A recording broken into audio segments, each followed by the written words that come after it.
அத்தியாயம்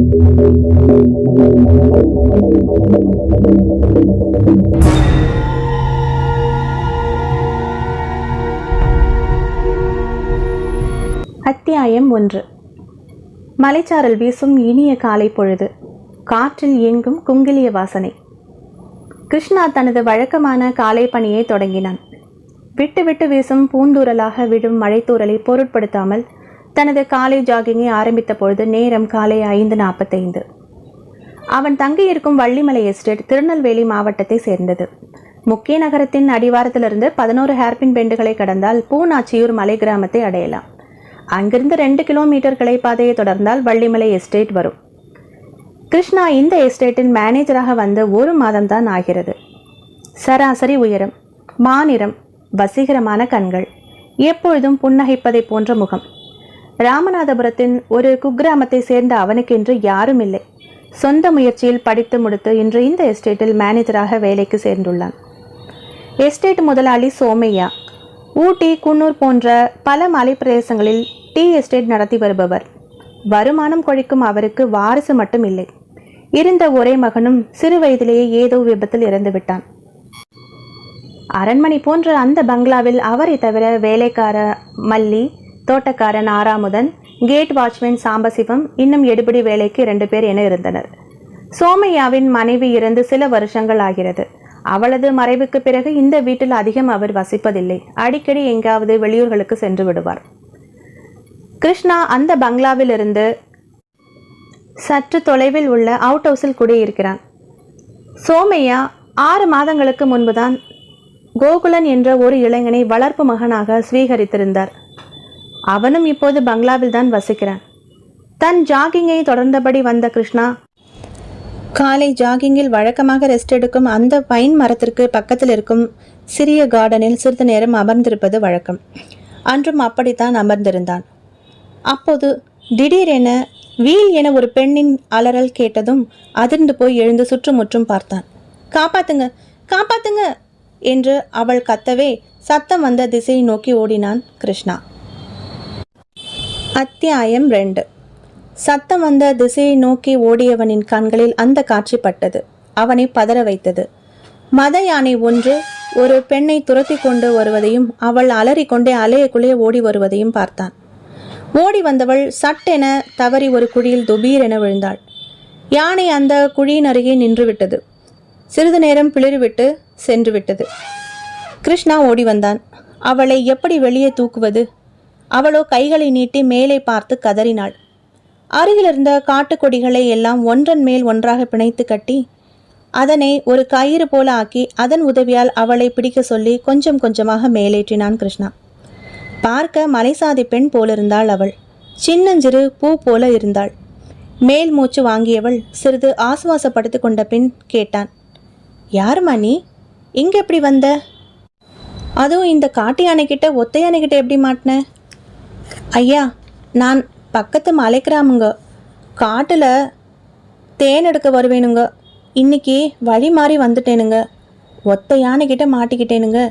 நல்ல வேலை ஐயா காப்பாற்றி விட்டீங்க என்றாள் அப்பாவியாக. நல்ல பொண்ணுமா நீ. இந்த காலங்காத்தால காட்டுக்கு யாராவது தேன் எடுக்க வருவாங்களா என்றான். ஐயா, நீங்கள் மட்டும் இங்கே எதுக்கு வந்தீங்க என்றாள் அவள் குறும்பாக. நான் ஜாகிங்காக வந்தேன். அப்படின்னா? அதாவது உடம்ப நல்லா ஆரோக்கியமாக வச்சுக்கிறதுக்காக பண்ணுற எக்ஸசைஸ் என்றான் அவன். எக்ஸசைஸ்னா உடற்பயிற்சின்னு வச்சுக்கோயேன். ஓ அப்படிங்களா? இதெல்லாம் செய்கிறதுக்கு பதிலாக ஒரு தடவை அதோ எதிர்த்தாப்புல ஒரு உச்சி மலை முகட்டு தெரியுது பாருங்க, அங்கே ஏறி இறங்குனீங்கன்னா எந்த காலத்துலேயும் உடம்பு பெருக்காதுங்கோ என்றாள் சிரிப்பாக. அவன் வியப்புடன் அவள் கை காட்டிய திசையில் பார்த்தான். அவ்வளோ தூரம் ஏறணுமா? பார்த்தீங்களா, பட்டணத்துக்காரங்களுக்கு பயமாக இருக்குதல்ல. சரி சரி, நான் கிளம்புறேன் என்றவள். நில்லு நில்லு, ஏன் உன் பேர் என்ன? என் பேர் எதுக்குங்க உங்களுக்கு? ஏதோ யானைக்கிட்டேருந்து என்ன காப்பாற்றுனீங்க, அதுக்கு ரொம்ப ரொம்ப நன்றிங்க ராசா. நான் வரேன் என்றவள் திடீரென நின்றாள். உங்களை நான் இது வரைக்கும் இங்கே பார்த்தது இல்லைங்களே. ஐயா, நீங்கள் எங்கேருந்து வரீங்க என்றாள் அவள்.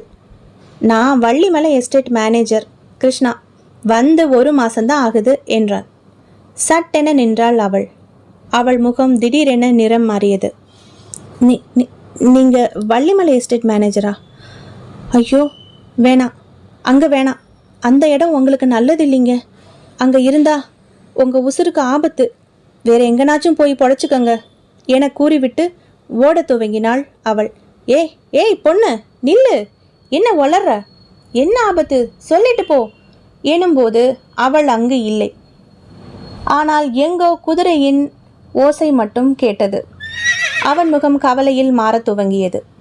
எங்கும் பனிமூட்டம் மூடியிருக்க பாதை இப்போது தெளிவாக இல்லை. திகைப்புக்கு உள்ளானான்.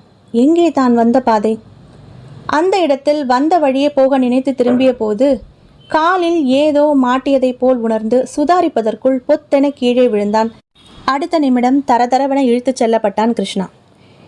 எங்கிருந்து யார் இழுக்கிறார்கள் என தெரியவில்லை. ஆனால் ஒரு குதிரையின் குளம்படி ஓசையும் கனைப்பு சத்தமும் மட்டும் தொடர்ந்து கேட்டுக்கொண்டிருந்தது. அத்தியாயம் 3. காலில் மாட்டிய கயிறோடு தரதரவென இழுத்துச் செல்லப்பட்டு கொண்டிருந்த கிருஷ்ணாவின் கண்ணுக்கு இப்போது பனி விலகியதால் சுற்றுப்புறம் தெளிவாக தெரிய ஆரம்பித்தது. அதிர்ந்து போனான்.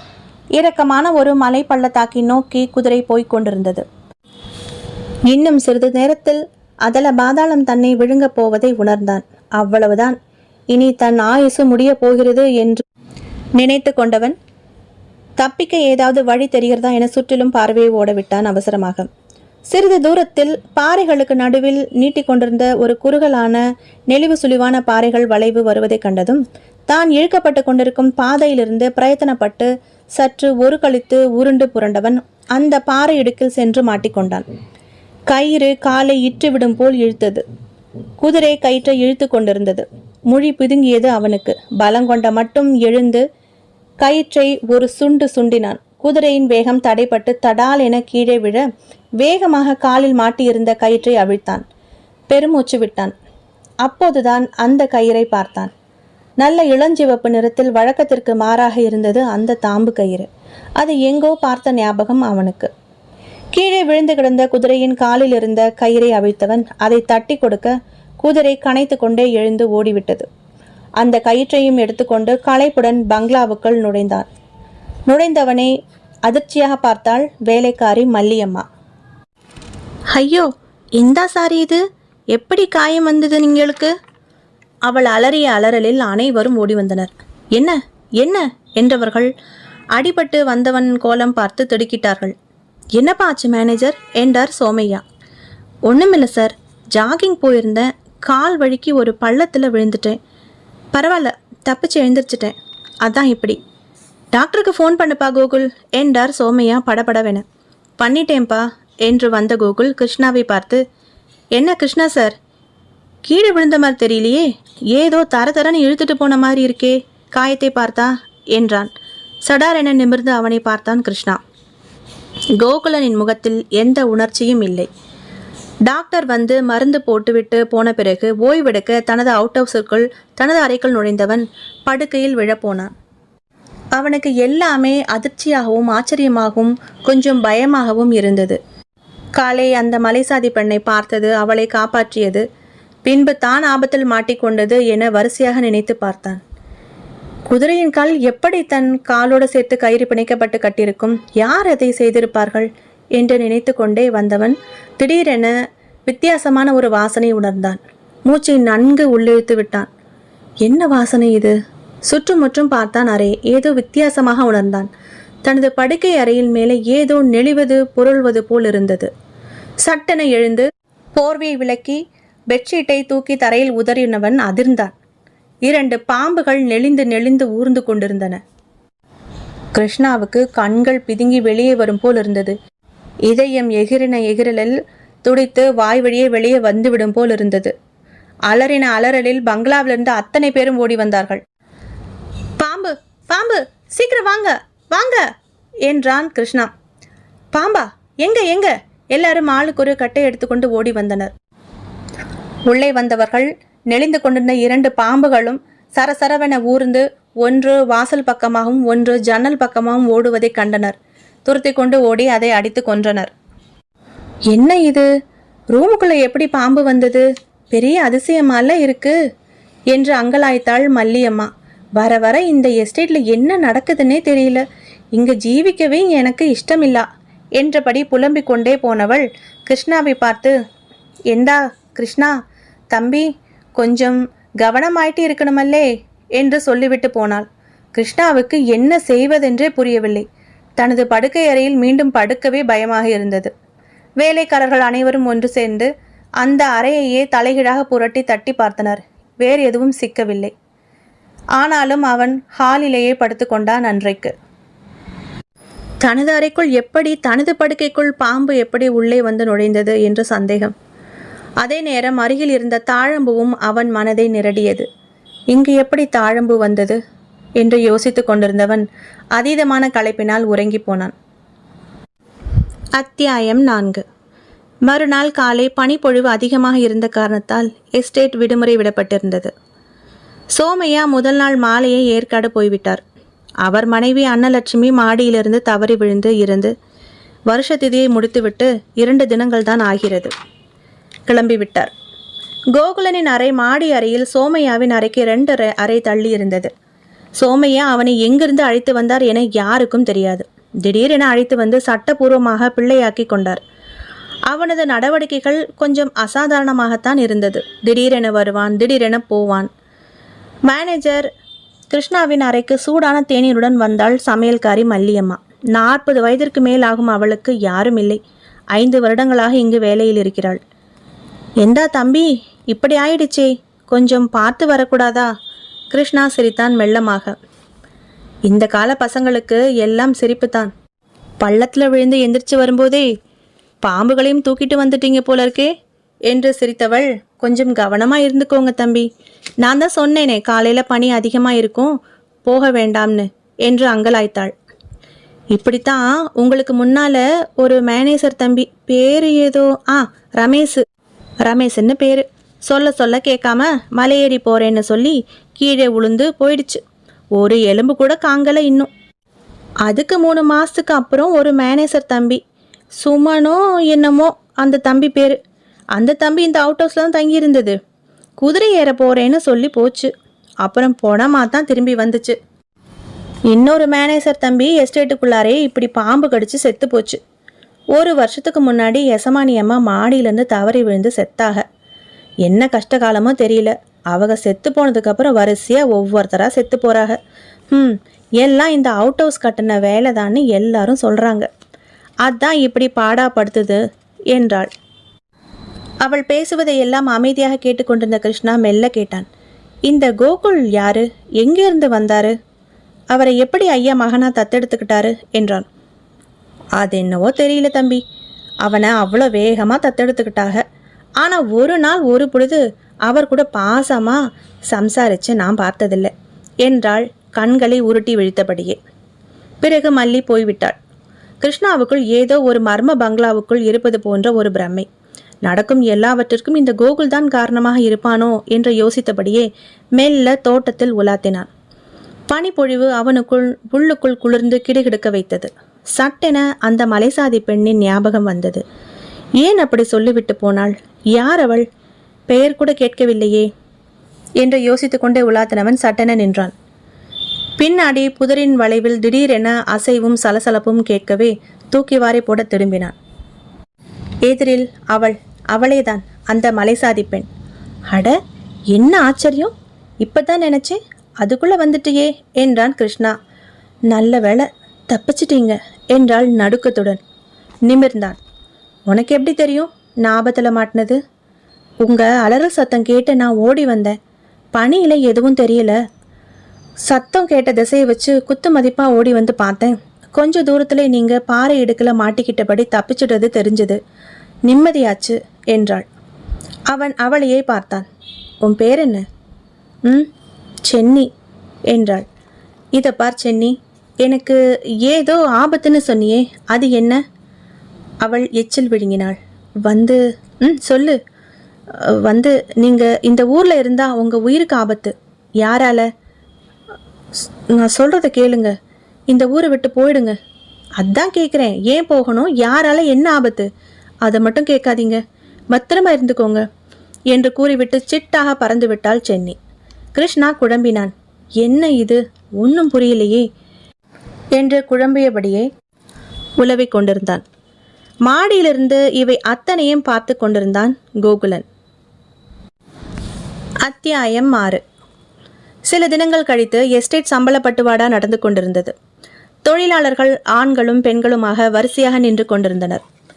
கணக்கு பிள்ளையுடன் அமர்ந்து சம்பளத்தை வழங்கி கொண்டிருந்தான் கிருஷ்ணன். அப்போது கூட்டத்தில் இருந்த சில பெண்கள் பேசிக்கொள்வது கேட்டது. ரகசியமாக பேசுவதாக அவர்கள் நினைத்து கொண்டனர் போலும். ஏண்டி செல்லி, இந்த சின்னிய பாத்தியாடி என்றாள் ஒருத்தி, வயதில் மூத்தவள். இல்லையேக்கா, நேற்று மத்தியானம் பார்த்தது. ஏங்கா? இல்லை, இந்த மருமவளுக்கு ஒரே மசக்க வாந்தியாட்டம் வாட்டி எடுக்குது, அதுக்கு பச்சலை கேட்டிருந்தேன். அட என்னக்கா நீ, அதான் நம்ம ஊர் வைத்தியர் தாத்தா இருக்காருல்ல, அவர்கிட்ட இல்லாத பச்சலையா? அதை விட்டுட்டு அந்த பச்சை பிள்ளைகிட்ட கேட்குற? அட என்னடி நீ ஒரு கூறு கெட்டவ. அந்த வைத்தியருக்கே நம்ம சென்னி தான் பச்சலை பறித்து கொண்டாந்து கொடுக்குறா. அவ தான் காட்டு ராணி கணக்கா இல்லை அலையிறா. அவள் பாட்டுக்கு மரத்துக்கிட்ட பேசுறது என்ன, குருதையில் போகிறது என்ன, யானையை விரட்டுறது என்ன, பாம்பு பிடிக்கிறது என்ன. சின்ன பிள்ளையில அவள் எப்படி துரு துருன்னு இருப்பாளோ, இப்போ அதை விட சாஸ்தியால் ஒலாத்துறா. இப்போ கூட அந்த தாழம்பூ காட்டுக்குள்ளே தான் போயிருப்பான்னு நினைக்கேன். அடியாத்தி, அதோ அந்த மலை உச்சியில் இருக்கே, அம்புட்டு தூரமா போவா என்றாள் இளையவள்.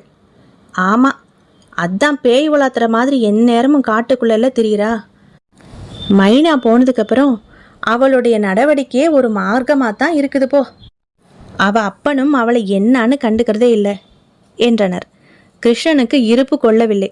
இப்பொழுதே அந்த மலைமுகட்டிற்கு செல்ல எண்ணி கணக்கு பிள்ளையிடம் சொல்லி கொண்டு எழுந்தான்.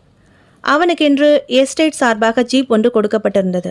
அதையும் தன் பைனாகுலரையும் எடுத்துக்கொண்டு கழுத்தில் மப்ளர் சுற்றி கொண்டு கிளம்பி விட்டான் ஜரூராக. அத்தியாயம் 7. தாழங்காட்டு மலைமுகடு வள்ளிமலை எஸ்டேட்டின் இறுதி உயரம் எனலாம். பச்சை பசையில் என்ற மரக்கூட்டங்களும் தைல மரக்கூட்டங்களும் காட்டு மரங்களும் பலா மரங்களும் நிறைந்த காட்டு வழிப்பாதை. ஆங்காங்கே வனத்துறையினரால் வைக்கப்பட்டிருந்த அறிவிப்பு பலகைகளில் புலி, யானை, சிறுத்தை மிருகங்களின் படங்கள் மிரட்டின. மிகுந்த குளிர்ச்சியாக சில்வண்டுகளின் ரொயிங் என்ற ரீங்காரம் இடைவிடாமல் கேட்டுக்கொண்டிருக்க சுற்றுப்புறம் அவனை ரொம்பவே கவர்ந்தது. ஓரிடத்தில் பாதை முடிவடைய இதற்கு மேல் ஜீப் செல்லாது என தெரிந்து கொண்டவன் ஜீப்பை ஒரு ஓரமாக நிறுத்தினான். ஜீப்பிலிருந்து கீழே குதித்தான். கையில் பைனாகுலரை எடுத்துக்கொண்டு மேலே நடக்க ஆரம்பித்தான். காட்டுக்குருவிகளின் கீக்கி சத்தமும் ஆந்தைகளின் அலறலுமாக இருந்தது. தூரத்தில் எங்கோ ஓர் மலையருவியின் ஹோவென்ற இரைச்சல் தெளிவாக காதில் விழுந்தது. சட்டென நின்றான். யாரோ அவனை தொடர்வதைப் போல ஒரு பிரமை. திரும்பினான். காட்டு முயல் ஒன்று விருட்டென ஓடியது. சிரித்து கொண்டான். அரண்டவன் கண்ணுக்கு என்னமோ சொல்வாங்களே, அது மாதிரி இருக்கு என்றவன் உச்சியை நெருங்கினான். தாழம்பூ வனம் என போர்டு மாட்டப்பட்டிருந்தது. அடர்ந்த அந்த தாழம்பூ மனம் நாசி எங்கும் நிறைந்தது. இங்கே சென்னி எங்கு இருப்பாள்? உள்ளே போகலாமா வேண்டாமா? சுற்றுமுற்றும் பார்த்தான். உச்சபட்ச குளிரில் மூலிகை வாச காற்று நிரம்பி இருக்க மூச்சை உள்ளிழுத்து அந்த வாசனையை நுரையீரலில் ஏற்றிக்கொண்டான். உள்ளங்கைகளை பரபரவென தேய்த்து கொண்டான். பைனாகுலரை எடுத்து மலை உச்சியிலிருந்து தெரியும் இயற்கை அழகை ரசிக்க ஆரம்பித்தான். கீழே கிடுகிடு பள்ளம். பைனாகுலரை மெதுவாக நகர்த்தி கொண்டே வந்தவன் கை சட்டென நின்றது. பார்வை எங்கும் நகரவில்லை. அவன் கண்ட காட்சியில் அவன் உடலின் சர்வாங்கமும் நடுங்கியது. அத்தியாயம் 8. அந்த அடர்ந்த தாழம்பு வனத்திலிருந்து சென்னி வெளிப்பட்டு கொண்டிருந்தாள்.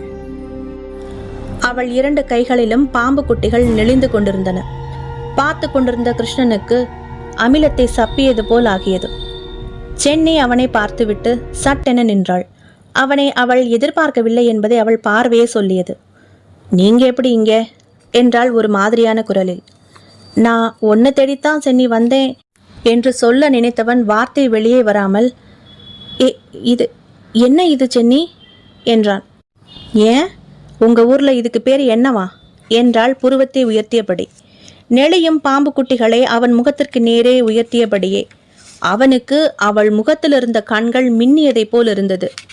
ஓரடி பின்னால் நகர்ந்தவன், ஏய் சென்னி, என்ன இது விளையாட்டு என்றபடி பதறினான். சட்டென முகம் மாறியவள் கலகலவென சிரித்தபடியே அந்த பாம்பு குட்டிகளை தன் தோளில் மாட்டியிருந்த ஒரு மண்குடுவைக்குள் போட்டு அதன் வாயை இறுக மூடி கட்டினாள். இன்னொரு தோளில் மாட்டியிருந்த மான் தோல் பையில் சில பச்சிலை மூலிகைகள் தலை காட்டியது. எதுக்கு பாம்புகளை பிடிச்சு குடுவையில் போடுற என்றான் கிருஷ்ணன் பீதி நிறைந்த குரலில். அதுவா, எங்க இருளர் தாத்தாவுக்கு பாம்புகள் தேவைப்படுதான், என்கிட்ட சொல்லி அனுப்புனாரு. முன்னெல்லாம் அவர் இங்கே வந்து பாம்பு பிடிச்சிட்டு போவார். அப்போ நானும் அவர் கூட வருவேன். பாவம், இப்பெல்லாம் அவருக்கு வயசாயிடுச்சு. முன்ன மாதிரி இந்த மலை உச்சியில் ஏறி வர முடியல. அதான் நான் வந்து பிடிச்சு கொடுக்குறேன். பாம்பு குட்டியாக இருக்கும்போதே பழக்கினா தான் ரொம்ப நல்லது. நம்ம சொல்கிறத கேட்கும் என்றாள். அப்படியே நம்ம வைத்தியர் ஐயாவுக்கும் மூலிகை பறிச்சுட்டு வருவேன் என்றாள். ஏன், கீழே காட்டில் பாம்புகள் இல்லையா என்றான் கிருஷ்ணன். இங்கே வந்து இவ்வளோ தூரம் வந்து ஏன் இப்படி கஷ்டப்படுற? பாவம், பட்டணத்து ஆளுங்களுக்கு என்ன தெரியும் என்று சிரித்தவள், ஊருக்குள்ள காட்டுக்குள்ளே இருக்கிற பாம்புகள் எல்லாம் இறை தேடி வர்றதுங்க. அங்கே பிடிக்கிறது அவ்வளோ சுலபம் இல்லை. ஆனால் இந்த தாழம்பு காட்டுக்குள்ளே அதுங்க இறை வழங்கிட்டு அங்கங்கே அந்த தாழம்பு வாசத்துக்கு மயங்கி நெளிஞ்சு புரண்டுக்கிட்டு இருக்கும். அப்போ நாம் சுழுவாக பிடிச்சு குடுவையில் கட்டிடலாம் பாருங்க என்றாள் அனாயாசமாக. நீ பிடிக்கும்போது அதுங்க உன்னை கடிச்சிட்டா என்றான் பதறியபடி. சோழியை இறைத்தது போல் கலகலவென சிரித்தவள் சிரிப்பினுடைய சொன்னாள். அதுக்குத்தான் சிறியானங்க வேறு நாகதாளி வேறுன்னு அரைச்சி மை தடவிப்போம், தாயத்து கட்டிக்குவோம் என்றாள் அந்த அபூர்வ பெண். எல்லாவற்றையும் ஆச்சரியமாக கேட்டுக்கொண்டிருந்தவனை பார்த்து, அது சரி, நீங்கள் இங்கே எதுக்காக வந்தீங்க, சொல்லவே இல்லையே என்றாள் ஒரு மாதிரி குரலில். உன்னை பார்க்கத்தான் வந்தேன் என்றான். சடார் என நின்றாள். என்ன எதுக்கு பார்க்க வரணும் நீங்க என்றாள் கோபமாக. ஏன், நீ கூடத்தான் என்னை பார்க்க பங்களாவுக்கு வந்திருந்த. நீ எதுக்கு என்னை பார்க்க வந்தியா, அதை முதல்ல சொல்லு என்றான் எடுப்பாக கைகளை கட்டி கொண்டபடி. அது அது என திணறியவள், நான் சும்மா தான் பார்க்க வந்தேன் என்றாள் இழுத்தபடியே. அதான் ஏன்னு கேட்டேன். அடிப்பட்ட நான் எப்படி இருக்கேன்னு தானே என்னை பார்க்க வந்த. அதே மாதிரி தான் நானும் உன்னை என்னவோ ஏதோன்னு இங்கே பார்க்க வந்தேன் என்றான் சிரித்து கொண்டே. உன்னை ஒரு நாளாக காணலையாமே, எஸ்டேட் பொண்கள் எல்லாம் பேசிக்கிறாங்க, அதான் இங்கே வந்திருப்பியோ என்னமோன்னு தேடி வந்தேன் என்றான். அவள் ஒன்றும் பேசவில்லை. மௌனமாக நின்று கண்களை மூடியவள் பின் திறந்து, உங்கள் பேர் என்ன என்றாள் மெதுவாக. அப்பாடி, இப்போவாவது கேட்டியே. நான் கிருஷ்ணா. எனக்கு அப்பா அம்மா யாரும் இல்லை, ஒண்டிக்கட்ட. சொந்தக்காரங்க ஆதரவில் வளர்ந்து நானே படித்து பெரியவனாகி இதோ இந்த பாம்பு பிடிக்கிற பொண்ணு முன்னாடி நின்று பேசிக்கிட்டு இருக்கேன் என்றான் குறும்பாக. நீங்கள் அந்த அவுட் ஹவுஸில் இருக்கிறீங்களே, அதை விட்டு போயிருங்க என்றாள் மறுபடியும். ஆரம்பிச்சிட்டியா, நில்லு. மறுபடியும் இதே தான் சொல்கிறேன். அப்படி என்ன தான் ஆபத்து எனக்கு வரப்போகுதுன்னு சொல்கிற, சொல்லு, நானும் தான் பார்க்குறேனே என்றான் அடப்பமாக.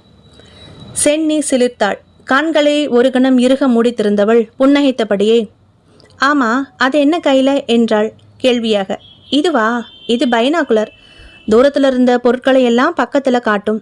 இது ஒன்ன மாதிரி மலைசாதி பொண்ணுங்களுக்கெல்லாம் எங்கே தெரிய போகுது என்றான் குறும்பாக. அதை எனக்கு தர்றீங்களா என்று அவள் கெஞ்ச, அதை எப்படி பயன்படுத்துவது என சொல்லி அவளிடம் கொடுத்தான். அவள் ஒவ்வொன்றாக பார்த்து கொண்டே வந்தாள். ஓரிடத்தில் வந்ததும் அவள் சட்டென நிறுத்தி, அது என்ன என்றாள் பைனாகுலரில் பார்த்து கொண்டே. கை நீட்டி ஓரிடத்தை சுட்டி காட்டியபடி, எதை சொல்கிற என்றவனிடம், அதோ அங்கே பாருங்க, அந்த ஒத்த மலைப்பாதையில் உயரமாக ஒரு மரம் இருக்குல்ல, அதுக்கு மேலே யாரோ இருக்கிறாங்களோ என்னவோ என்றவளிடமிருந்து பைனாகுலரை வாங்கி பார்த்து கொண்டே கேட்டான். எங்கே சென்னி என்றவன் திடீரென குதிரையின் கனைப்பு சத்தம் கேட்க தூக்கி வாரி போட திரும்பினான். அங்கே குதிரையின் மேல் அமர்த்தலாய் அமர்ந்திருந்தான் கோகுலன். ஏளனமாக சிரித்தபடி, என்ன கிருஷ்ணன் சார், இங்கே எங்கே வந்தீங்க, அதுவும் தனியா என்றான். திடுக்கிட்டான் கிருஷ்ணன். இல்லையே, நான் தனியாக வரலையே, நான் இங்கே சென்னியோட என்று திரும்பியவன் அதிர்ச்சிக்குள்ளானான். அங்கே அவள் சென்னி காணப்படவில்லை எங்கும். எங்கே போனாள், அதற்குள் எங்கே போனாள் என்று குழம்பினான். எப்படி மாயமாய் மறைந்தாள்? என்ன மேனேஜர் சார், இப்படி பேந்த பேந்த முழிக்கிறீங்களே, ஏதாவது மோகினியை பார்த்தீங்களா என கிண்டலாக கேட்டவனை எரிச்சலுடன் பார்த்தான் கிருஷ்ணன். ஆமாம், நீங்கள் எங்கே இங்கே இவ்வளோ தூரம் வந்தீங்க என்றான். சும்மா ஒரு ரைடு வந்தேன். காட்டு பக்கம் இந்த குதிரையை பார்த்தேன். எனக்கு கொஞ்சம் ஹார்ஸ் ரைட் தெரியும். கொஞ்சம் முரட்டு குதிரை தான், இருந்தாலும் அடக்கிட்டேன். இப்போ இது மேலே உட்காந்து காடெல்லாம் சுற்றிட்டு இருந்தேன். வழியில் உங்கள் ஜீப்பை பார்த்தேன். அதான் மேலே வந்திருப்பீங்களோன்னு வந்தேன். அன்னைக்கே எங்கேயோ பள்ளத்தில் விழுந்ததா சொன்னீங்க, அதே மாதிரி இங்கேயும் மாட்டிக்கிட்டீங்களோன்னு பார்க்க வந்தேன் என சிரித்தான் கோகுலன். அப்போதுதான் அந்த குதிரையையே பார்த்தான் கிருஷ்ணா.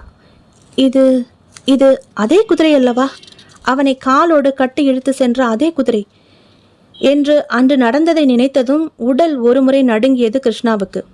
அப்படியானால் அன்று குதிரையை வைத்து என்னை கொல்ல பார்த்தது இவன் இவன் இந்த கோகுலன் தானோ? இந்த நினைப்பே அவனை கீறியது. அத்தியாயம் 8. அவுட் ஹவுஸிற்கு வந்து களைப்பாக படுக்கையில் விழுந்தவனுக்குள் பல கேள்விகள். இந்த கோகுலன் ஏன் மர்மமாகவே இருக்கிறான்? சோமையா அவனை மகனாக தத்தெடுத்து கொண்டாலும் இருவரும் மனம் விட்டு சிரித்து பேசி தான் பார்த்ததில்லையே. எப்பொழுதும் வீட்டில் தங்குவதில்லை, வெளியவே தான் சுற்றி கொண்டிருப்பான். தனக்கு நடக்கும் நிகழ்ச்சிகளுக்கும் இதற்கு முன் இந்த எஸ்டேட்டில் நடந்த எல்லா சம்பவங்களுக்கும் இவன்தான் ஒருவேளை காரணமாக இருப்பானோ? ஆனால் இவன் வந்து 6 மாதங்கள் தான் ஆனதாக சமையல்காரி மல்லியம்மா சொன்னாளே. அதற்கு முன்பே இவன் எங்கிருந்தான், என்ன செய்து கொண்டிருந்தான்? ஒருவேளை சோமையாவை மிரட்டி மகனாக இந்த வீட்டிற்குள் நுழைந்திருப்பானோ? ஒரு புறம் கோகுலன் என்றால் மறுபுறம் இந்த அதிசய பெண் சென்னி. அவள் நினைவு வந்ததும் அவன் முகம் மலர்ந்தது. மலைசாதி பெண்களுக்கே உரிய புடவை அணிதலும் காட்டு மலர்களும் இலைகளும் கொண்டையில் சூடி காட்டு ராணி போல் அவள் வலம் வரும் அழகென்ன! சீரும் நாகத்தை கையில் பிடித்து கொண்டே அவள் நின்று அவனை பார்த்து முறைத்த முறைப்பெண்ண! அவனுக்கு சிரிப்புதான் வந்தது. கிருஷ்ணன் அழகன், சராசரி உயரத்திற்கும் சற்று கூடுதலான உயரம், தினமும் எக்ஸசைஸ் செய்து ஃபிட்டான உடலை வைத்திருப்பவன்.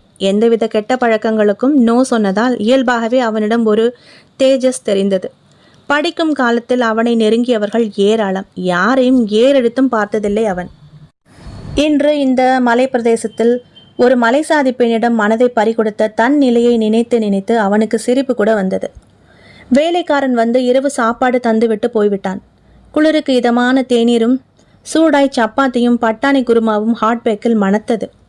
மலையாள பிரதேசத்திலிருந்து வந்த மல்லியம்மாவின் கைமணம் அசாத்தியமானது. பெரும்பாலும் கேரள வகை உணவுகள் தான் அவள் சமையலில் இருக்கும். தேங்காய் எண்ணெய் தான் சேர்ப்பாள் எண்ணெயில். கிருஷ்ணாவுக்கு வந்த இந்த சில மாதங்களில் இந்த பங்களா அவுட் ஹவுஸ் எஸ்டேட் நிர்வாகம் மல்லியம்மாவின் இந்த சாப்பாடு எல்லாம் மிகவும் பிடித்துவிட்டது. முக்கியமாக சென்னையின் இந்த செயல்கள் அவளை விரும்ப துவங்கி இருந்தான் அவன். ஊவா முள்ளாக உறுத்தியபடி இருந்தது கோகுலனின் நினைவு மட்டும்தான். திடீரென தோட்டக்காரன் ஆறாமுதனின் நினைவும் வந்தது. நள்ளிரவில் அடிக்கடி அவன் பங்களாவை சுற்றி சுற்றி சந்தேகத்திற்கிடமான வகையில் நடமாடுவதை அடிக்கடி அவன் பார்த்திருக்கிறான் கிருஷ்ணா. இந்த வீட்டில் எல்லாமே மர்மமாகத்தான் உள்ளது என நினைத்து கொண்டவன் இரவு தனக்கு பிடித்த பாடல்களை கேட்டுக்கொண்டே கம்பளியின் கதகதப்பிலும் சென்னையின் நினைவிலும் உறங்கி போனான். அன்றிரவு நடக்கப் போகும் விபரீதம் புரியாமல். அத்தியாயம் 9. கிருஷ்ணாவுக்கு சட்டென முழிப்பு வந்தது. தன்னை விழிக்க வைத்த அந்த சத்தம் எது என நினைவுபடுத்த முயன்றான். ஏதோ கிசுகிசுப்பான பேச்சுக்குரல்கள் கேட்டதும் தான் திடீரென விழிப்பு தட்டியது கிருஷ்ணாவுக்கு. எங்கிருந்து வருகிறது இந்த பேச்சுக்குரல்கள்? கடிகாரத்தை பார்த்தான். நள்ளிரவு 2:30 மணி. மெதுவாக எழுந்து விளக்கை போடாமல் இருட்டுக்குள் நடந்து வெளியே வந்தான். அன்று பௌர்ணமி, முழு நிலவு. வெளிச்சம் வீட்டிற்குள் பிரவேசித்து கொண்டிருந்தது. ஹால் அரை இருட்டில் இருந்தது. கொஞ்சம் வெளிச்சம் காட்டியது. எங்கிருந்து வருகிறது இந்த பேச்சுக்குரல்கள்? சிந்தித்தபடியே தட்டு தடுமாறி விழுந்து விடாமல் ஹாலில் நடந்து வந்தார். ஒரு ஆணும் பெண்ணும் மெதுவாக இறைந்து பேசுவதைப் போல் இருந்தது. சத்தம் வீட்டிற்கு வெளியே கேட்டதை உணர்ந்து கொண்டான். படார் என கதவை திறந்தபடி சுவிட்சை போட்டான் கிருஷ்ணா. அதிர்ந்து போய் திரும்பினர் அந்த இருவரும். அவர்கள் தோட்டக்காரன் ஆறாமுதனும் சென்னியும். எதிர்பாராத இந்த நிகழ்வால் அதிர்ந்தான் தோட்டக்காரன் ஆறாமுதன். சென்னியை இழுத்து கொண்டு ஓட பார்த்த தோட்டக்காரனை பாய்ந்து பிடித்தான் கிருஷ்ணா. தோட்டக்காரனின் கையில் இருந்த அந்த கயிறு அன்று குதிரையின் காலில் தன்னை பிணைத்திருந்த அதே கயிறு. கயிறை அவனுடன் சேர்த்து கட்டி தூணுடன் கட்டி போட்டான் கிருஷ்ணா. சொல்லுடா, நீதான் அன்னைக்கு என்னை குதிரையோட சேர்த்து கொல்ல பார்த்ததா? சொல்லு என்று கன்னத்தில் பலார் பலார் என அறைந்தான். வேண்டா வேண்டா, அப்பாவை அடிக்காதீங்க அடிக்காதீங்க என்று அலறினாள் சென்னி. அதிர்ச்சியுடன் திரும்பினான். என்ன, இவன் உனக்கு அப்பாவா என்றபடியே தோட்டக்காரனை திரும்பி பார்த்தான். ஆறாமுதன் இறுக்கமாக மௌனம் சாதித்தான். சொல்லு, ஏன் என்னை கொல்ல பார்த்த? சொல்ல மாட்டேன், இப்ப சொல்ல வைக்கிறேன் உன்னை. கிருஷ்ணா தனது பெல்ட்டை உருவி எடுக்க போன அதே நேரம் சென்னி திடீரென அலறிக்கொண்டே அவன் மீது பாய்ந்தாள். க்ரீச் என ஒரு வினோதமான சப்தம் அவளது அடித்தொண்டையிலிருந்து எழுந்தது. அதிர்ந்து அலறினான் கிருஷ்ணா. இந்த திடீர் தாக்குதலை எதிர்பார்க்காத கிருஷ்ணா அவளை விளக்க முயன்றான். முடியவில்லை. கண்கள் இரண்டும் கருஞ்சிறுத்தை போல மின்னியது. அவளது முகம் விகார சிரிப்பை வெளியிட்டது. ஆறாமுதன் அலறினான். வேணா வேணா சென்னி, வேணா, அவரை விட்டுடு. மேலும் மேலும் தப்பு பண்ணாத சென்னி. இப்போது திரும்பி ஆறாமுதனை பார்த்த சென்னி, விடமாட்டேன், இவனை விடமாட்டேன் என்று திரும்பிய போது அவள் கையில் ஒரு கத்தி பளீர் என மின்னியது அந்த நில ஒளியில். விபரீதத்தை உணர்ந்த கிருஷ்ணா விலகுவதற்குள் கட்டாரி அவன் தோளில் சதக்கென இறங்கியது. ஆ என்று அலறியவனை நோக்கி அடுத்து கத்தியை சென்னி இறக்குவதற்குள் பின்மண்டையில் படீரென அடி வாங்கினாள். வெறி கொண்ட வேங்கியை போல திரும்பியவள் கண்ணில் ஒரு கட்டையுடன் நின்றிருந்த கோகுலன் பட்டான். அருகில் பயமுகமும் அதிர்ச்சியுமாக சோமையா. தலையிலிருந்து ரத்தம் பீரிட கோகுலனை நோக்கி அப்படியே பாய்ந்தாள் சென்னி. கையில் இருந்த கத்தியை அவனை நோக்கி இறக்குவதற்குள் மீண்டும் முகத்தில் அடி வாங்கினாள். வெறி பிடித்தவள் போல அவனை கீழே தள்ளிவிட்டு மேலே அமர்ந்து கத்தியை உயர்த்தவளின் கையில் சீறி பாய்ந்தது ஒரு தோட்டா. ஹா என்று அந்த வனாந்திரமே அதிரும் வண்ணம் அலறியவள் கீழே விழுந்தாள். அவளை சுட்டது யார் என்று திரும்பி பார்த்தான் கிருஷ்ணன். இன்ஸ்பெக்டர் சசிதரனின் கையில் இருந்தது அந்த துப்பாக்கி. அதை தனது பேண்ட் பாக்கெட்டில் இருந்த உரையில் வைத்தவர் கான்ஸ்டபிள்களுக்கு கண்ணசைவால் சைகை தந்தார். மயக்கமாய் இருந்த சென்னியை தூக்கி வெளியில் நின்றிருந்த ஜீப்பில் படுக்க வைத்தனர் காவலர்கள். Inspector Sasidharan, well done Mister Gokul, ஒரு உயிரை காப்பாத்திட்டீங்க, சரியான நேரத்தில் எங்களுக்கும் இன்ஃபர்மேஷன் கொடுத்துட்டீங்க என்று கை குலுக்கினார். அத்தியாயம் 10. சென்னி தீவிர சிகிச்சை பிரிவில் சிகிச்சை பெற்றுக் கொண்டிருந்தாள். கிருஷ்ணனும் உயிருக்கு எந்த ஆபத்தும் இல்லாமல் மருத்துவமனையில் அட்மிட் ஆகியிருந்தான். இப்போது போலீஸ் லாக்கப்பில் இன்ஸ்பெக்டர் சசிதரன் மற்றும் கோகுல் தலைமையில் அனைவரும் நின்றிருக்க தோட்டக்காரன் ஆறாமுதன் பேச ஆரம்பித்தான். எனக்கு 2 பொண்ணுங்க சாமி. பெரியவ மைனா 17 வயசு, சின்னவ சென்னி. பெரியவ மைனா லட்சணமான பொண்ணு, சின்னவளை விட 5 வயசு அதிகம் அவளுக்கு. சென்னி துருதுருன்னு இருப்பா. 3 வருஷத்துக்கு முந்தி நம்ம எசமானரோட சம்சார அன்னபூர்ணி அம்மாவோட ஒன்று விட்ட தம்பி ரமேஷ் வந்தாருங்க. அவரை நம்ம எஸ்டேட் மேனேஜராக இருக்க சொல்லி அம்மா கேட்டுக்கிட்டாங்க. அந்த சண்டாளனும் எஸ்டேட் வேலையை பார்த்துக்கிட்டு இருந்தான். அப்போ தான் தோட்ட வேலைக்கு எனக்கு கூட மாட ஒத்தாசையாக வந்த என் பொண்ணு மைனா அவன் கண்ணில் பட்டிருக்கா. கொஞ்சம் கொஞ்சமாக அவளோட பழக ஆரம்பிச்சிருக்கான். என் பொண்ணும் விலகி விலகி போயிருக்கா. அவன் தொல்லை பொறுக்க மாட்டாமல் என்கிட்ட சொல்லி அழுதா மைனா. நானோ அவங்களெல்லாம் நம்ம எப்படிம்மா பகைச்சிக்க முடியும், இனிமேல் அவன் கண்ணில் படாத, எங்கே போனாலும் சென்னியை கூடவே கூட்டிக்கிட்டு போகணும் அவகிட்ட சொல்லியிருந்தேன். ஒரு நாள் காலை கருக்கல்ல தேன் எடுக்க சென்னியும் மைனாவும் காட்டுக்கு வந்திருக்கிறாங்க. அப்போ அங்கே அவளை தொடர்ந்து வந்த அந்த நாய் என் பொண்ணுக்கிட்ட தப்பாக நடந்துக்க முயற்சி பண்ணியிருக்கான். சென்னியும் மைனாவும் சேர்ந்து அவனை தாக்கியிருக்காங்க. அப்போ நடந்த போராட்டத்தில் என் மவன் மைனாவை கன்னத்தில் அரைஞ்சு அந்த பள்ளத்தாக்கில் தூக்கி எறிஞ்சிருக்கான் அந்த நாய். மலை பள்ளத்தாக்கில் விழுந்து நான் ஆசையாக வளர்த்த என் பொண்ணு சில்லு சில்லாக செதறி போயிட்டா சாமி.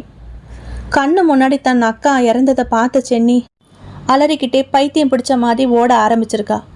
இவனும் தான் கொலை செஞ்சதை அவள் பார்த்ததை வெளியில் சொல்லிடுவாளோன்னு பயத்தில் சென்னியையும் கொல்றதுக்காக பின்னாடி துரத்திட்டு வந்திருக்கான். ஆனால் அவனுக்கு போக்கு காமிச்சிட்டு சென்னி ஒரு குகைக்குள்ளே ஒளிஞ்சு நடுங்கி அங்கேயே மயக்கமாயிருக்கா. அவளை தேடி பார்த்துட்டு அவள் கைக்கு கிடைக்கலன்னதும் பயந்து போய் இந்த சண்டால பாவி ஊரை விட்டு ஓடி போயிட்டான். நாங்களும் மைனாவையும் சென்னியையும் தேடுன்னு தேடி மறுநாள் காலையில் அந்த குகையில் சென்னியை கண்டுபிடிச்சோம். மைனாவை காணோம். வீட்டுக்கு சென்னியை கூட்டிகிட்டு வந்தோம். 1 வாரமாக அவள் எதுவுமே பேசலை. ஆனால் ஒரு நாள் பௌர்ணமி முழு நிலவு அன்னைக்கு சென்னி திடீர்னு வாய் திறந்து பேச ஆரம்பித்தா. அப்போ தான் அவள் இந்த விஷயத்தெல்லாம் என்கிட்ட சொன்னான். நான் அப்படியே ஆடி போயிட்டேன். தலையாக அடிச்சுக்கிட்டேன். ஐயோ, என் பொண்ணு முகத்தை கூட பார்க்க கொடுத்து வைக்கலையேன்னு அழுது அரட்டினேன். அவள் அக்காவுக்கு நடந்த அத்தனையும் ஒன்று விடாமல் சொன்னான். எனக்கு ஆத்திரம் தாங்கலை. நம்ம எசமானி அம்மா கிட்ட போய் நியாயம் கேட்கலான்னு போனேன். அப்போது ஐயா ஊரில் இல்லை. அவங்க கொஞ்சம் அதிர்ச்சியானாங்க. அப்புறம் சுதாரிச்சுக்கிட்டாங்க. ஏதோ தெரியாமல் நடந்துடுச்சு, இதெல்லாம் சகஜம்தான் பெரிய இடத்துல, இந்த விஷயத்தை இதோட விட்டுடு. உன் பொண்ணு ரமேஷ் தான் கொன்னாங்கிறதுக்கு சாட்சி இல்லை. அவள் விதி முடிஞ்சிடுச்சு, எதுக்கும் சாட்சி கிடையாது. இந்த 2வது பொண்ணையாவது நல்லா வாழ வை, நான் பணம் தரேன், இல்லைன்னா அவளுக்கும் ஏதாவது ஆயிட போகுதுன்னு மிரட்டுனாங்க. ஐயாவுக்கோ போலீஸுக்கோ வெளியில் வேற யாருக்கோ மைனா செத்து போன விஷயம் தெரியக்கூடாது, அவள் ஓடி போனது போனதாகவே இருக்கட்டும்னு சொல்லிட்டாங்க. மீறி நீ எதையாவது வெளியே சொன்னேன்னா உன் சென்னியை உன் கண்ணு முன்னாடியே கொன்று போட்டுடுவேன்னு மிரட்டினாங்க. நான் ரொம்ப பயந்து போயிட்டேன். இந்த நடந்துக்கிட்டு இருந்தப்ப சென்னி எல்லாத்தையும் நின்று கேட்டுக்கிட்டு இருந்தா என் பக்கத்தில். அதை கேட்கவே அவள் முகமே ரொம்ப பயங்கரமாக மாறிக்கிட்டு இருந்துச்சு. ஏழை சொல்ல அம்பலம் ஏறாதுன்னு தெரிஞ்சு சென்னியை கூட்டிக்கிட்டு நான் வீட்டுக்கு வந்துட்டேன். அன்னைக்கு முழுக்க சென்னி பேசவே இல்லை, பித்து பிடிச்ச மாதிரி உட்காந்துருந்தா. மறுநாள் காலையில் வழக்கமாக நான் கருக்கல்ல எந்திரிச்சு பங்களாவுக்கு வேலைக்கு போனேன். அங்கே நான் பார்த்த காட்சி, அலறியபடி அன்னபூர்ணி அம்மா மாடியிலேருந்து கீழே விழுந்துக்கிட்டு இருந்தாங்க. சென்னி தலைவரி கோலமாக நின்றுக்கிட்டு இருந்தா. எனக்கு புரிஞ்சிடுச்சு, அந்த அம்மாவை சென்னி தான் பிடிச்சி தள்ளினதை புரிஞ்சுக்கிட்டேன். சத்தம் கேட்டு மற்றவங்க எல்லாரும் வர்றதுக்குள்ளார சென்னியை படபடன்னு கீழே கூட்டிகிட்டு வந்துட்டேன். அம்மா தவறி விழுந்துட்டாங்கன்னு கத்தி கூப்பாடு போட்டேன், பொய் சொன்னேன். 2 மாதம் கழித்து அந்த சண்டால பாவி திரும்பவும் வந்து எஸ்டேட் வேலையை பார்க்க ஆரம்பித்தான். துள்ள துடிக்க ஒரு சின்ன பொண்ணை கொன்னுட்டோமேன்னு எந்த ஒரு உறுத்தலும் இல்லாமல் சிரித்து நடமாடிக்கிட்டு இருந்தான் என் கண்ணு முன்னாடி. என்னால் அவனை ஒன்றும் பண்ண முடியலை. ஒரு நாள் மலை ஏறும்போது பள்ளத்தாக்கில் தவறி விழுந்து செத்து போயிட்டான். அன்னைக்கெல்லாம் சென்னி சிரித்த சிரிப்பு இருக்குதே அப்பா, பயங்கரம். அப்புறம்தான் தெரிஞ்சது அவனையும் அவள் தான் தள்ளி விட்டு கொன்னிருக்கான்னு. ஆனால் அதோட அவள் பழி வாங்கிறத நிறுத்திக்கலை. அந்த சண்டாளப்பாவி குடியிருந்த அவுட் ஹவுஸுக்கு யாரெல்லாம் மேனேஜராக வராங்களோ எல்லாரையும் கொல்ல ஆரம்பித்தா. ஒருத்தரை பாம்பை விட்டு கடிக்க வச்சு, ஒருத்தரை குதிரையை விட்டு மிதிக்க வச்சு, இப்படி ஒவ்வொருத்தராக கொல்ல ஆரம்பித்தா. இதெல்லாம் எனக்கு அப்புறமா தான் தெரிய வந்துச்சு. இப்போது இந்த கிருஷ்ணா தம்பி மேனேஜராக வந்ததும் நான் சென்னியை கண்காணிக்க ஆரம்பித்தேன். அன்னைக்கு ஒரு நாள் காலையில் குதிரையை விட்டு இந்த தம்பியை பள்ளத்துக்குள்ளே விழ பண்ணியிருந்தா. அவர்கிட்ட பேச்சு கொடுத்துக்கிட்டே அவர் காலில் கைத்தை கட்டி குதிரையை தட்டி விட்டுட்டா. ஆனால் இவர் எப்படியோ தப்பிச்சிட்டாரு நான் போகிறதுக்குள்ளே. அந்த கயிறு நம்ம வீட்டு மாட்டு கொட்டையில் இருக்கிற மாட்டோட தாம்பு கயிறு. இவ ஏதாவது இந்த தம்பியையும் இப்படி பண்ணிடுவாள்னு பயத்திலே தான் ராத்திரி தூங்காமல் நான் இந்த பங்களாவையும் அவுட் ஹவுஸையும் சுற்றி சுற்றி காவல் காத்து நடமாடிக்கிட்டு இருந்தேன். ராத்திரியெல்லாம் அவளை வீட்டுக்குள்ளே கட்டி போட்டுடுவேன். இங்கே வந்து ஏதாவது பண்ணிடுவாளோ அப்படின்னு பயந்துக்கிட்டே இன்றைக்கி இருக்கப்போ எப்படியோ தப்பிச்சுக்கிட்டு அந்த கைத்தை எடுத்துக்கிட்டு இவரை கழுத்தை நறுக்கி இங்கே வந்துட்டா. நான் கவனித்து தடுக்கிறதுக்குள்ளே இப்படி ஆகிடுச்சே. ஐயோ, என் 2 பொண்ணுங்களோட வாழ்க்கையும் இப்படி முடிஞ்சிடுச்சே என தலையில் அடித்து கொண்டு அழ ஆரம்பித்தான் தோட்டக்காரன் ஆறாமுதன். அனைவரும் உறைந்து போய் நின்றிருந்தனர். அத்தியாயம் 11. இன்று இன்ஸ்பெக்டர் சசிதரன் கோகுலனின் கையை பிடித்து குலுக்கி, எப்படி சென்னி தான் இந்த கொலைகளை எல்லாம் செய்கிறான்னு நீங்கள் கண்டுபிடிச்சிங்க என்றார் கோகுலனிடம். கோகுலன், நான் என்னுடைய ஒரு டிடெக்டிவ் கேஸ் விஷயமா 7 மாதத்துக்கு முன்னாடி ஊட்டிக்கு வந்தப்போ தான் மிஸ்டர் சோமையாவை பார்த்தேன். இன்னொரு நண்பர் எனக்கு அவரை அறிமுகப்படுத்தி வச்சார். பிறகு சோமையா என்னை தனியாக சந்தித்து தன் எஸ்டேட்டில் தொடர்ச்சியாக மரணங்கள் நிகழ்கிறதாகவும் அதை பற்றி விசாரிக்க சொல்லியும் கேட்டுக்கிட்டார். ஆனால் அது வெளியில் யாருக்கும் தெரிய வேண்டான்னு சொன்னார். அதன்படி அவருடைய தத்து பிள்ளையா அந்த பங்களாவுக்குள்ளே நுழைஞ்சு மெதுவாக ஸ்டடி பண்ண ஆரம்பித்தேன். ஒவ்வொருத்தரையாக விசாரிக்க ஆரம்பித்தேன். மல்லியம்மா, தோட்டக்காரன், வாட்ச்மேன் எல்லாரையும் கவனமாக ஸ்டடி பண்ண ஆரம்பித்தேன். அப்போ தான் தோட்டக்காரன் மகள் மைனா காணாமல் போன விஷயம் தெரிஞ்சுது. அதோட கொலையான எல்லா மேனேஜர்களும் அவுட் ஹவுஸில் இருந்திருக்காங்க. ஏன் மேனேஜராக வர்றவங்க மட்டும் கொலையாகிறாங்க, என்ன மோட்டிவ்னு யோசிக்க ஆரம்பித்தேன். அரசல் புரசலாக ரமேஷ் மைனாவை தொல்லை பண்ணது, அப்புறம் அவள் காணாமல் போனது என் காதுக்கு வந்துச்சு. அதோட ஒவ்வொரு கொலையிலும் ஒரு தாழம்பூ எவிடன்ஸாக கேஸ் ஃபைலில் இருந்தது. மலையிலிருந்து விழுந்த மேனேஜர் ரமேஷ் தள்ளப்பட்ட இடத்திலும், அப்புறம் மாடியிலிருந்து அன்னபூர்ணி விழுந்த இடத்துலையும், எல்லா இடங்கள்லையும் இருந்த ஒரே ஆதாரம் ஒரு தாழம்பூ. தாழம்பூவே அரிதாக கிடைக்கிற இந்த பக்கங்கள்லாம் எப்படி அது வந்தது யோசித்தேன். நடந்த எல்லா கொலைகளுக்கும் ஒரு பொண்ணு தான் காரணமாக இருக்கணும்னு தோணுச்சு. ஒரு நாள் சென்னி கிருஷ்ணனை பார்க்க தோட்டத்து பக்கமாக பதுங்கி வந்துட்டு இருந்தவ என் கண்ணில் பட்டுட்டா. அப்போது அவளுடைய தலையிலையும் நான் தாழம்பூவை பார்த்தேன். இது வரைக்கும் விசாரித்ததில் மைனா காணாமல் போகலை, கொலை செய்யப்பட்டிருக்கலாம்னு எனக்கு தெரிஞ்சது. சென்னையின் விசித்திரமான நடவடிக்கைகள் பற்றி அவளுடைய அக்கம் பக்கத்தினரும் சொன்னாங்க. சில வருஷங்களாகவே அவள் வித்தியாசமாக இருக்கிறான்னு எல்லாரும் சொன்னதை வச்சு நான் அவளை கண்காணிக்க ஆரம்பித்தேன். அவள் கிருஷ்ணனை பின்தொடர்றத நான் கண்டுபிடிச்சேன். நேற்று ராத்திரி அவள் பதுங்கி அவுட் ஹவுஸ் பக்கமாக வந்துட்டு இருக்கிறத பார்த்ததும் போலீஸுக்கு இன்ஃபார்ம் பண்ணிட்டு கிருஷ்ணனை காப்பாற்ற வர்றதுக்குள்ளார கிருஷ்ணனை அவள் அட்டாக் பண்ணிட்டா என முடித்தார் டிடெக்டிவ் கோகுல். சென்னையின் மருத்துவ செலவை சோமையா ஏற்றுக்கொண்டார். மனநலம் சரியாகும் வரை அவளுக்கு மருத்துவ சிகிச்சை அளிக்க கோர்ட் உத்தரவிட்டது. 3 ஆண்டுகள் சிகிச்சையுடன் மனநல மருத்துவமனையில் சிறை தண்டனை தரப்பட்டது. ஆஸ்பத்திரியில் அட்மிட்டாகி இருந்த கிருஷ்ணா இவை எல்லாவற்றையும் கேட்டுவிட்டு காத்திருக்க ஆரம்பித்தான் சென்னிக்காக. முற்றும்.